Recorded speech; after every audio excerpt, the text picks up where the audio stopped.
3 kilometre সড়কের অনেক স্থান কাঁচা, আবার কোথাও কোথাও খানাখন্দে ভরা, আর এতে সীমাহীন দুর্ভোগ পোহাতে হচ্ছে অন্তত 8 গ্রামের বাসিন্দাদের। শুষ্ক মৌসুমে চলে ধুলোর উড়াউড়ি, বর্ষায় কর্দমাক্ত হয়ে উঠলে শুরু হয় চরম দুর্ভোগ। ঝিনাইদহের মহেশপুর উপজেলার হানিফপুর গ্রামের সড়কটির এমন দশার অবসান হয়নি 2 দশকেও। স্থানীয়রা জানান, এই সড়ক দিয়েই চলাচল করে অন্তত 8 গ্রামের মানুষ। বৃষ্টি হলে সড়ক পুরোপুরি কাদায় ডুবে যায়, তখন ভোগান্তিতে পড়ে স্কুলগামী শিশুরা। এমন অবস্থার কারণে মাঠ থেকে ফসল তোলা থেকে শুরু করে জরুরি কাজগুলো প্রায় বন্ধ হয়ে যায়। দীর্ঘ প্রায় 2 দশকের বিভিন্ন সময়ে সরকারের উন্নয়ন পরিকল্পনায় থাকার পরেও সড়কটি পাকা হয়নি। এমন অবস্থায় দিন দিন আরো চলাচলের অনুপযোগী হয়ে উঠছে হানিফের এই সড়কটি। দ্রুত উন্নয়নের দাবি স্থানীয়দের।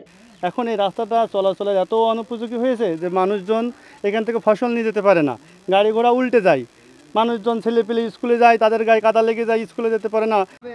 এই রাস্তাটা অনেক খারাপ। এই রাস্তাতে যখন আমরা যাওয়া আসা করি আমাদের অনেক কষ্ট হয়, বোরকা মোরকায় কাদা মাথা লেগে যায়। 300 পরিবার এই রাস্তা দিয়ে যাতায়াত করে। এই রাস্তাটা হচ্ছে 3 কিলোমিটার। অল্প একটু বৃষ্টি হলে পানি জমে যায়, তারপর আমাদের ছেলেমেয়েরা, তারপর আমরা বাজার ঘাটে গেলে একটু অসুবিধায় পড়তে হয়। মহেশপুর উপজেলা প্রকৌশলী খালিদ হোসেন জানান, চলতি অর্থ বছরের সড়কটি পাকাকরণের জন্য প্রস্তাব পাঠানো হয়েছে। পাশ হলে কমবে দুর্ভোগ। তেলটুপি হানিফপুর রাস্তাটা আমি ইতিপূর্বে সরেজমিনে পরিদর্শন করে দেখেছি যে রাস্তাটা কাঁচা এবং অত্যন্ত খানাখন্দক হয়ে গেছে। এটা প্রচণ্ড জনদুর্ভোগের সৃষ্টি হচ্ছে বিধায় আগামীতে এটা দ্রুত পাকাকরণের ব্যবস্থা করার জন্য আমি অলরেডি যশোর প্রজেক্টে ডিপিপি অন্তর্ভুক্ত করার জন্য আমি তালিকাভুক্ত করে ঝিনাইদহ নির্বাহী প্রকৌশলী মহোদয়ের দপ্তরে প্রেরণ করেছি।